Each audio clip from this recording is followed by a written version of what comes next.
Hello everyone, this is Mark Edward Blanton and welcome to The Real South Africa. We really appreciate all you guys who have taken the time to leave comments, share, and subscribe to our channel. And of course, we are welcoming those that are interested in liking, sharing, and subscribing to our channel. Now, this episode here is a part 2. If you haven't seen part 2, you can go ahead and go back to part 1 and watch that.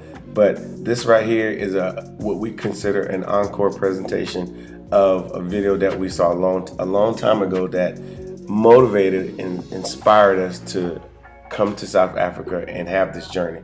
So I would advise you to enjoy. All right, guys, welcome to the second part of this video. My name is Mark Edward Blanton from The Real South Africa. And of course, we're going to get right into it, but I just want you to understand, I want you to know that some of the people that are in this video that just from a long time ago, they're still here in South Africa doing great and wonderful things. I've met several of them since I've been here. When I was just a tourist coming back and forth, I reached out to them. They was more than happy to have a comment or a conversation with me. And then, of course, over just being here, just kind of walking around in Johannesburg and different parts of South Africa, I ran into them as well. So again, this story is very relevant. I think we all need to know that there is a movement, a grassroots movement to come to South Africa. And so again, we're telling our story. This story that you're getting ready to watch, part 2, it's a relevant story. It's happening right now. And the only reason I say that is because, like I said, when we bring in tourists from all over America, I've talked to them about this video, or they've brought it up to me, and they say, "Hey, Mark, have you seen the Blacks Without Borders, Living the American Dream in South Africa video?" And they say, "Yeah, I saw it, but I only saw it one time." Well, I'm going to say I only saw it one time on TV. In the middle of the day, I just happened to be home and I saw it, and it really changed, my overall look on South Africa. So then when I actually came myself, well, you guys know the rest of the story. So enjoy the rest of this video. Feasible for us to actually go from South Africa to New York, then to London and then to Nigeria. So what we're doing is we take our traffic straight from SA into London. They also terminate at London, goes into the cloud here.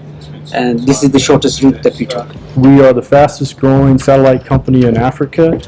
We've only been operating a year, and today we are the market leader in many of the markets that we're operating in. Already our plans were aggressive, but quite frankly, we did not envisage that the company would grow as quickly as it did. We have just finished our first year of commercial operations, and in that first year we took 40% of the market. The ability to access capital in the U.S. I think is more difficult for someone of color. We set out to build the largest broadband communications network on the continent.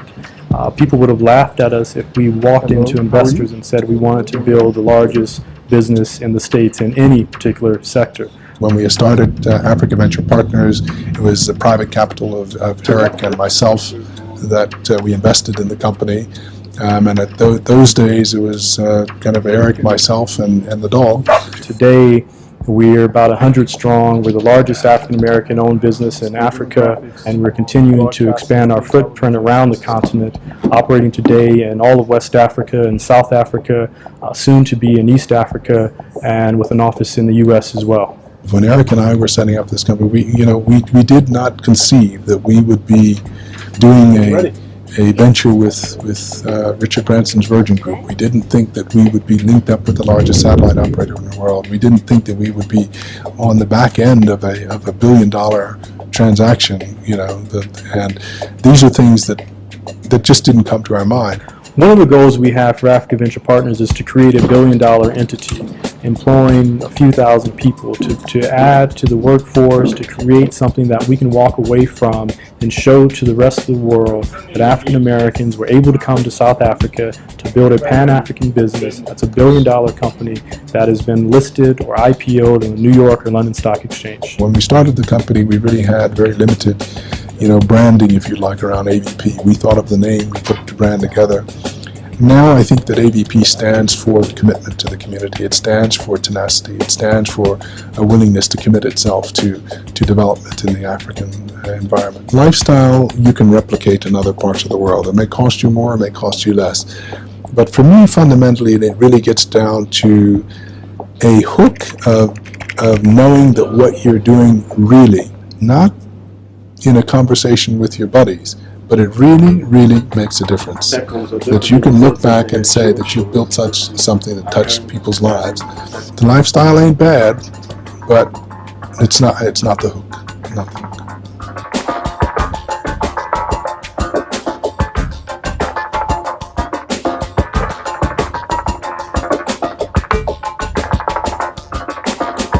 I've been traveling to Africa for almost 30 years, and I've been to 20 plus African countries. And it was clear that the ability to participate on the African continent was not something you could do on remote.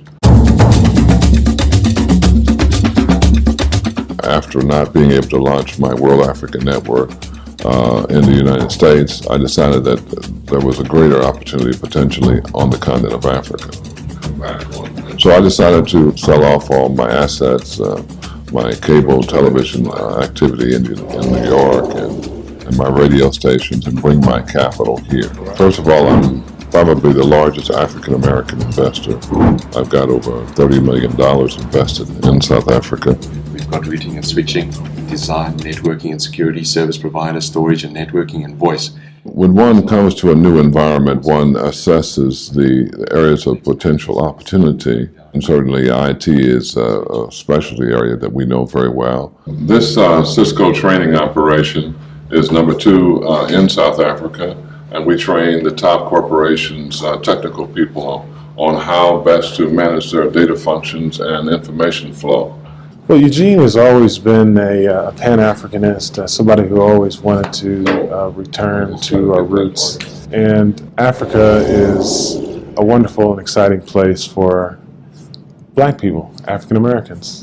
You satisfied that it reflects everything we talked about? Yeah, I went through it again. Each side has a guaranteed minimum. We've had our ups and we've definitely had our downs. But I think that the opportunities that Eugene has brought forward to me has made me not only want to stay, but to continue the legacy that he started for our family. We're going toward our farm operation and our dairy operation, which is located in the eastern part of Pretoria, the highest growth zone in Pretoria. And we own 340 hectares here with partners. That's about 700 acres. And on that farm we have a lake and about 250 dairy cows. And one day it'll be a major estate development which will have people owning very large homes on an acre plot. Umoja Village, what I call it. Well, Umoja is a Swahili name meaning unity, and I've always felt that if African people worldwide could come together in unity, they could increase their overall well-being. So it's a very important message for me to send to my children and to all the people that I know.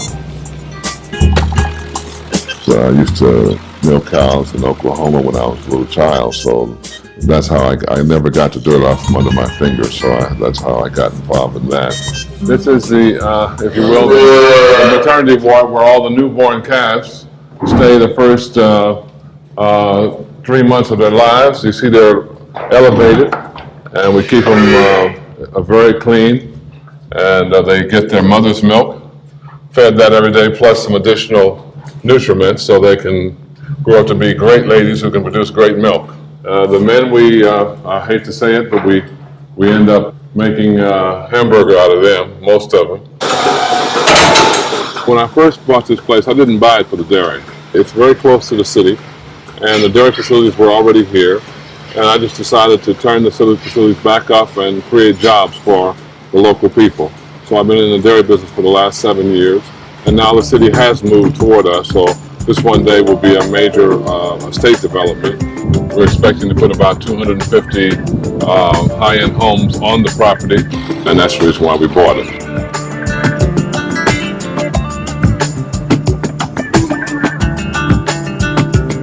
That's the home I'm building. That was using, that's my homestead here in the capital of South Africa.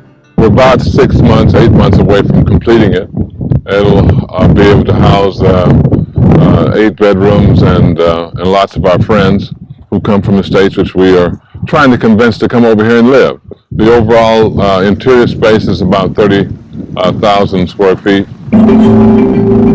Much of our property development emphasis has been our greatest appreciation of value. Hello, how are you? Let's see, Garth and Rob Bray. This is very much like Laguna Beach in terms of California.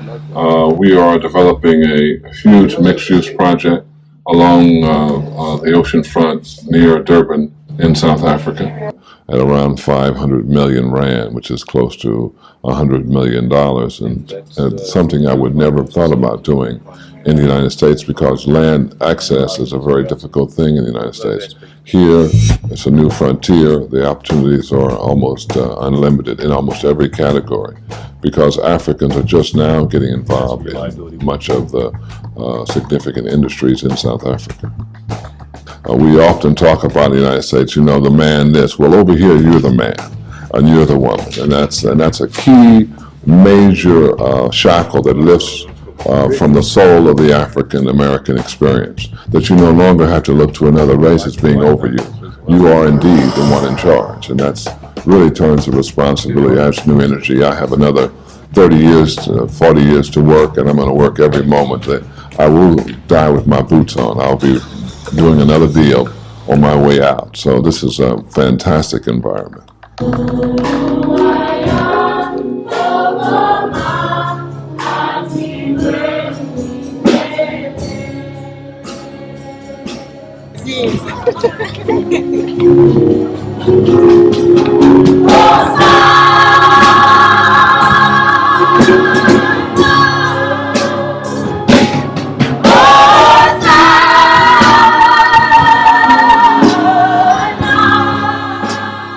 African Americans were really challenged when they came here. We found that the divorce rate amongst African American couples went up significantly. The tensions in business between African Americans and Africans were heightened, probably as a result of clashes between the cultures about how you do business. But Africa's season has come. And it's time for people to nurture Africa, nurture African people, nurture African times, such that Africa one day will protect our identity. And when that happens, Africa will carry us.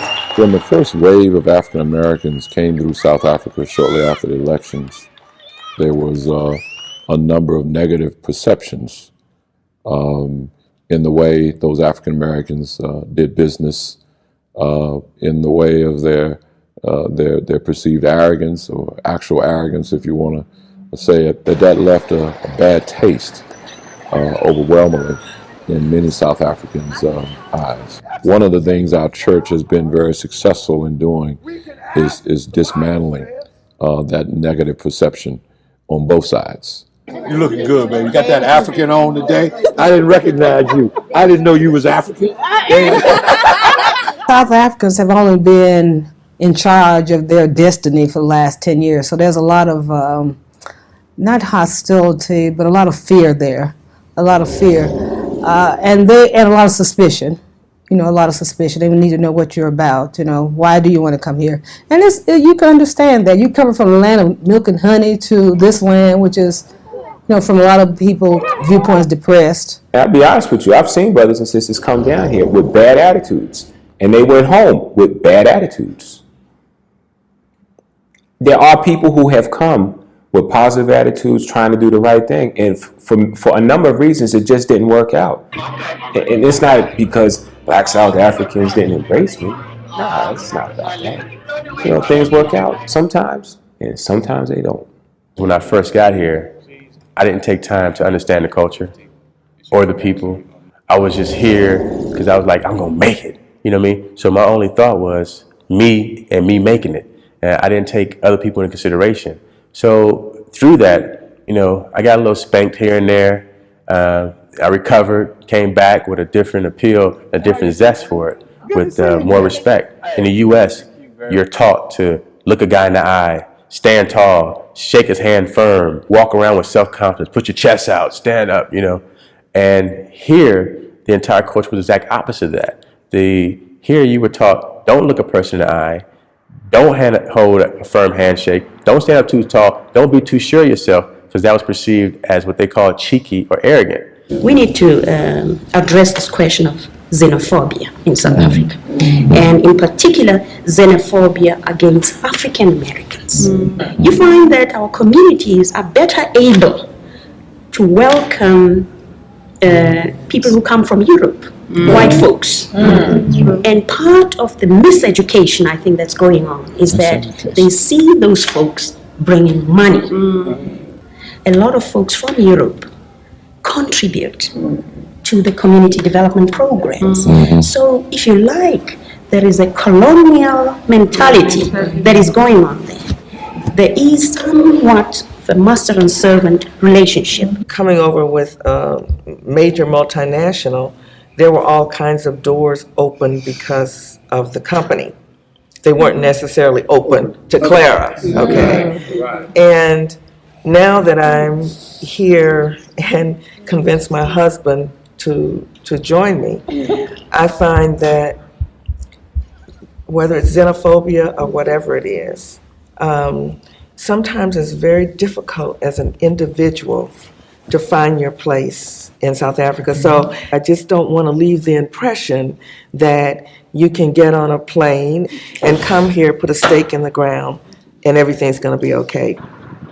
When there's a new country, there are often people who have the carpetbagger syndrome, from both sides. And so lots of people came down here from the States making promises in '94 that they would be able to do this and this and this. And they had no capability at home, and they had even less capability here. So it created a potential reaction by some of the South Africans that African Americans sometimes come and make promises their bodies can't keep. We're perceived as the blacks who are coming home, and Africans, by and large, will say that this is not our home. They say that America is our home, this is not our home, and they particularly don't care for it when Americans come over here and say, hey, I'm glad to be home, it's great to be home. They kind of like shun upon those type of comments because they feel like our home is USA. If you come here, adjust your attitude towards more of a learning one rather than I'm coming here and, you know, I have this and I'm coming to give to the natives, you know, which is what I find sometimes. I would just caution people to don't come and make overpromise, and don't do anything but be yourself and attempt to do what it is you do best. As long as one stays within their sphere of capability and does the things in a proper way within a level of integrity and honesty, they'll find that after a period of time, you'll find South Africans will accept you.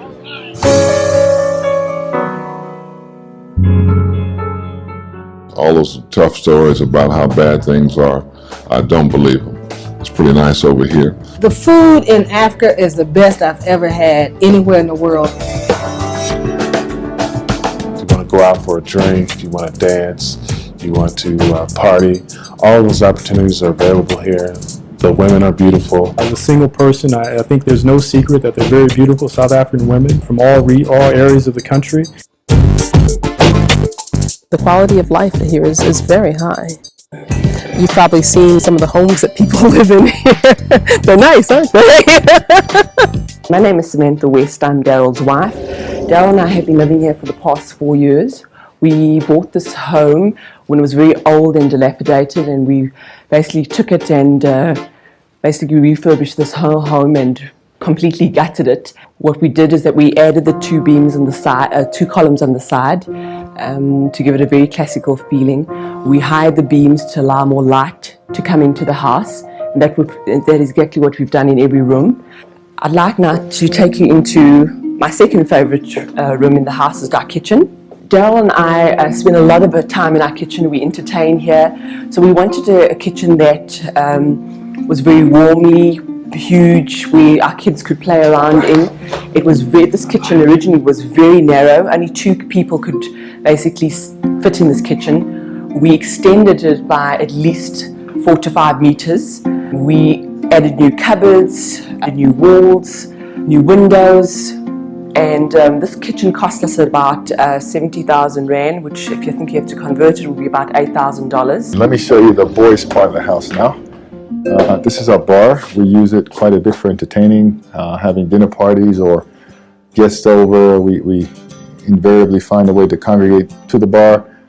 This part of the house used to be closed in, like much of the other areas of the house. There's a wall here, and we opened it up again, put columns. As you see, columns are a feature in the house. There are columns all over the place, and we find that it helps to break up the rooms, yet it also gives you an open plan of spaciousness. Okay, let me show you the rest of the house, the outdoors. This is our patio, which we do a lot of entertaining here. We have our barbecues, or braais as we refer to it in South Africa. We purchased this in 1999 for the Rand equivalent amount of about $110,000. And we did renovations that ran to about another $120,000 or so. So all in all, we'll be looking at $230,000 or so for the entire house as it is now.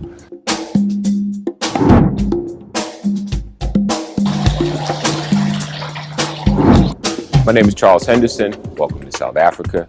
Let me take you through my home real quick before we get the day started.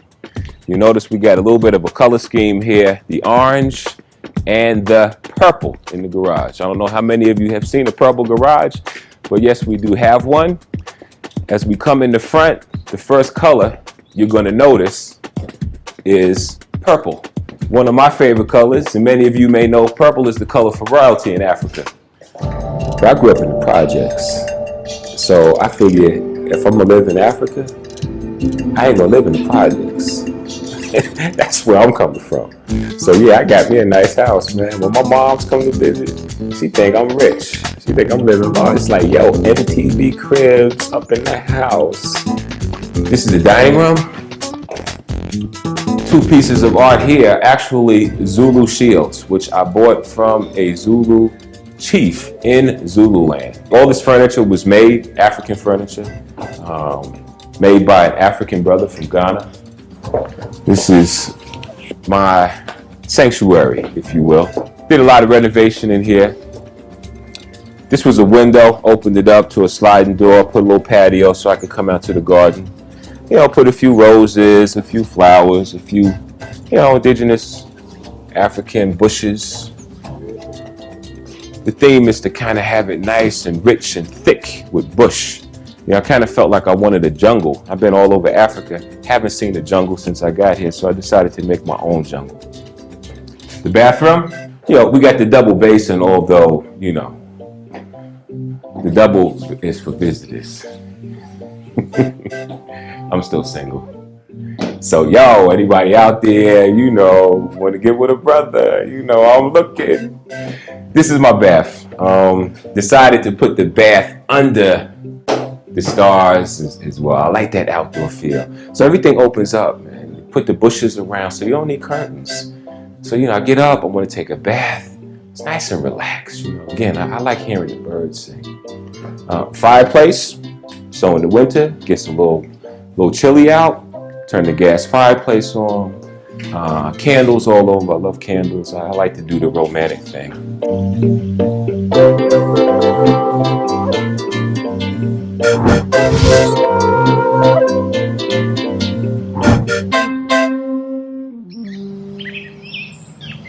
Hello, my name is Barbara Holland. I'm Jarman Holland's wife. Welcome to our home. Oh, it's a very comfortable lifestyle, Like when we first got here, German said, well, I found us a house and it has a live-in maid. I said, a live-in maid? I never had a live-in maid, before, But they actually build houses here with live-in facilities. Every house is built with a live-in facility, which is something that isn't done in the States. Now, here in the living room, I designed all the furniture that went into this living room.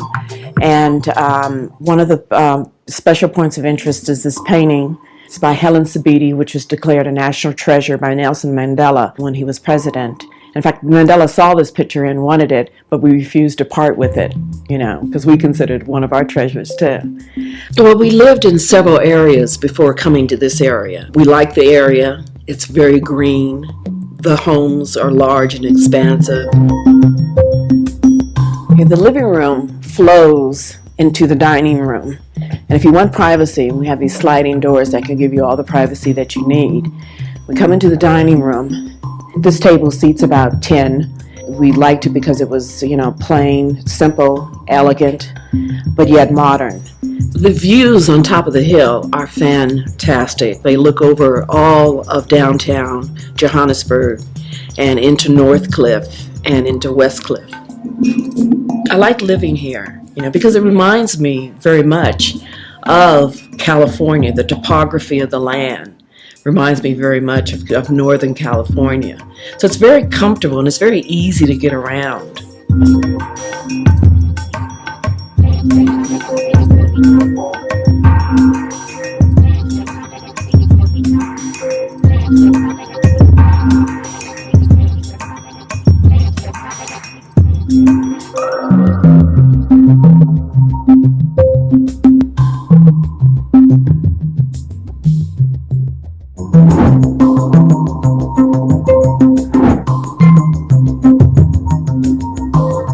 Well, we've come a long way from the States, but we hope you enjoyed the tour, and thank you for visiting with us. Sabona, welcome. That means welcome in Zulu. Let me show you my home.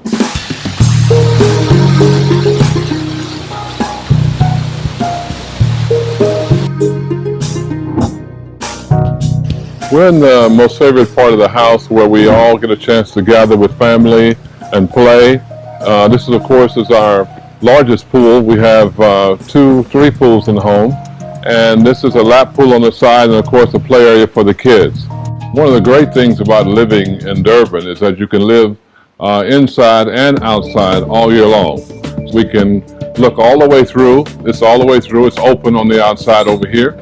And indeed, on this side, we are able to open this side up and capture the essence of living indoors and outside at the same time. And one of the great things about living in this part of Durban is that we're up on the hills, like in Sausalito or high up in Beverly Hills. We have our hills.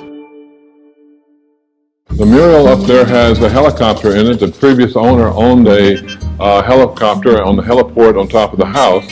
But this is my pride and joy. It took about 1.5 years to make this staircase out of pewter.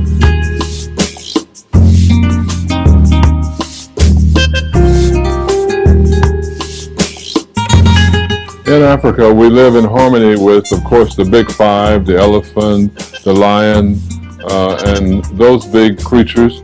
And as you can see, we captured part of their reality in our bedroom, noting the essence of the elephant on our bedspread, and of course, a mosquito net. We live outside all the time, and sometimes the mosquitoes come join us.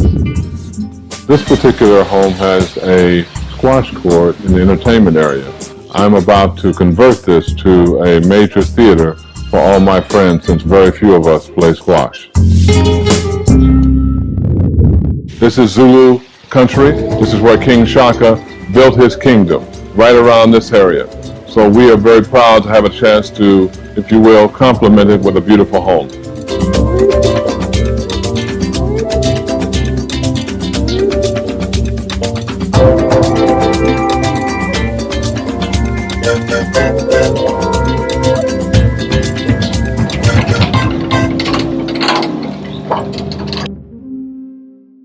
Don't come to South Africa expecting someone to give you something. It's very difficult to get a job here if you're an African American. It's very difficult. It's not difficult to set up a business. Now you can get all the help you want in setting up a business, but don't plan on coming here to get the money to set up the business. You can better plan on bringing the money to set up your business. But if you got any kind of skills, if you got a plan, if you got some kind of money, come here and set up a business. Africa or South Africa is a wonderful place to be. I mean, it is. Everybody I know who started a business here are doing very, very well. But my advice to any brother or sister who was looking to come to South Africa, my advice would be to first do your homework. Read up a little bit on South African history. Get familiar a little bit with the culture. Use the network that we have here, because we welcome brothers and sisters from the States. Welcome brothers and sisters from the States to come down. We welcome y'all. Come on down. Come and see what it's all about. Take a vacation and come and experience it. Whites have controlled the economy for a very long time, but this government is very serious about transformation. This will be not only a black-controlled country from a political standpoint, but I would say within the next 10, 15, 20 years, it will be a black-controlled country from an economic standpoint. And yes, at the moment, we still feel some level of racism in certain sectors of the economy, but that's all going to change, because this government has required every sector of the economy to sign a charter that it will begin to Africanize and transform its ownership and management and control to Africans. What that says is that we are seeing a tremendous change in terms of what's possible in South Africa that would never be possible in the United States in terms of control and development. So this economy will be owned by, a majority owned by Africans in the next 10 years, and that includes African Americans. If you're coming over here to make money real fast, do some quick business, or do a couple of scams, it's going to come back to bite you. And this is the hustle capital. So if you come in here trying a little shady business, people going to see straight through that. You're talking about a continent full of brothers. You think that you're going to pull some new game on anybody here? I think not. All of it's been done before. And if they see that, you're washed up.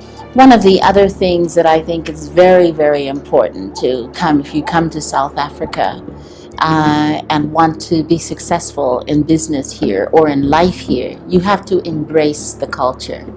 And this again goes to the ugly American. The ugly American is considered ugly because they want everything and want and expect everything to work exactly the way it works in America. So they go to another country, and because it's different than what we know, then something is wrong with it. And people can smell that across the room, and it's very, very much a turnoff in this culture.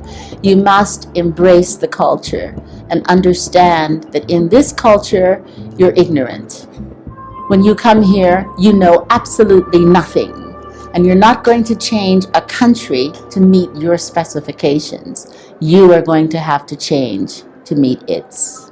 All right, guys, you have seen part 1, part 2, and if you haven't seen part 1 and you're watching part 2, go back and watch part 1. I would tell you, you would be like, wow, because you're going to always want more information. You're always going to want more. But at some point, it really comes down to one thing. Getting on the airplane, making arrangements with us, the real South Africa, and then at that point, you're here, and let us make it work for you. And then what I can tell you is, then you can come up with your own everything.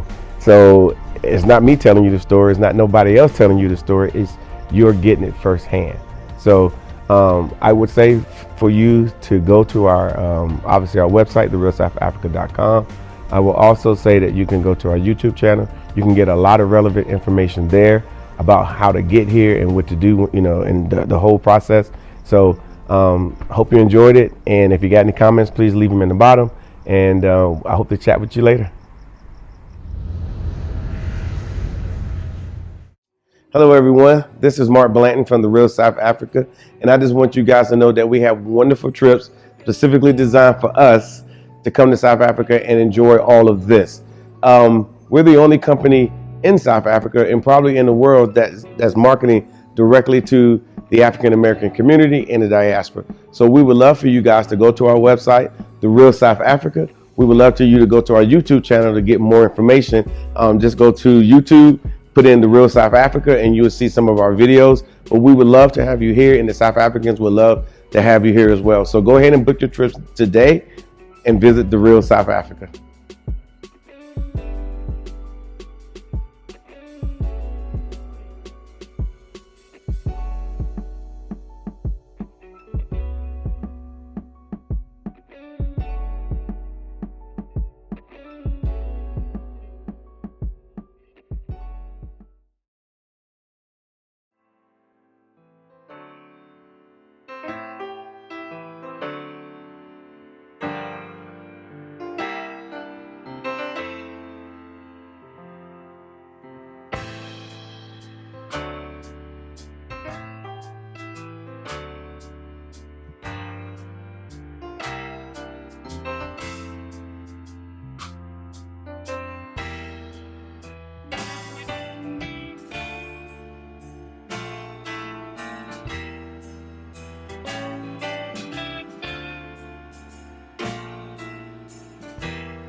Thank you so much for spending time with us today. If you like what you saw, please subscribe and don't forget to hit the notifications button so you don't miss out on all things The Real South Africa. Thanks again.